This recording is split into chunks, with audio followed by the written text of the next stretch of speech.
உங்களுக்கு dandruff problem இருக்கா? So கண்டிப்பாக இந்த ஷாம்பு ட்ரை பண்ணி பாருங்கள். ஃபஸ்ட்டு வந்து 2 கைப்பிடி அளவுக்கு ஃபுல்லாக நீம் லீஃப் எடுத்து ஒரு மிக்ஸி ஜாருக்கு மாற்றி நல்லா பேஸ்ட்டாக அரைச்சிக்கலாம். இது கூட வந்து 1 ஸ்பூன் வந்து பாதாம் ஜெல் ஆட் பண்ணிக்கலாம். 2 ஸ்பூன் வந்து சீகக்காய் வாட்டர், 2 ஸ்பூன் வந்து சோப்நெட் வாட்டர் போட்டு நல்லா அரைச்சிட்டு ஃபில்டர் பண்ணி எடுத்துக்கலாம். இதோட வாசனைக்காக கொஞ்சமாக ஜவ்வாது பயோசிட்ரிக் என்சைம் வந்து ப்ரிசர்வேட்டிவ்க்காக யூஸ் பண்ணிக்கலாம்.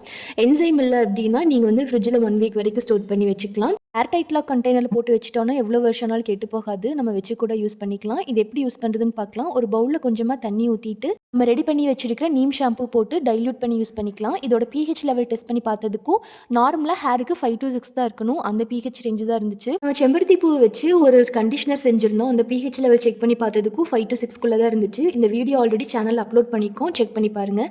ஃபர்ஸ்ட் டைம் நம்ம ஷாம்பு போட்டு தேய்க்கையில் அவ்வளோ நுர வராது. செகண்ட் டைம் வந்து நல்லா ஃபோம் வரும். அந்த ஸ்மெல் உங்களுக்கு பிடிக்கலன்னா கடைசியில் வந்து கண்டிஷனர் நீங்கள் போட்டுட்டிங்கன்னா ஸ்மெல் வந்து அவ்வளோ சூப்பராக இருக்கும். ட்ரை பண்ணுங்கள்.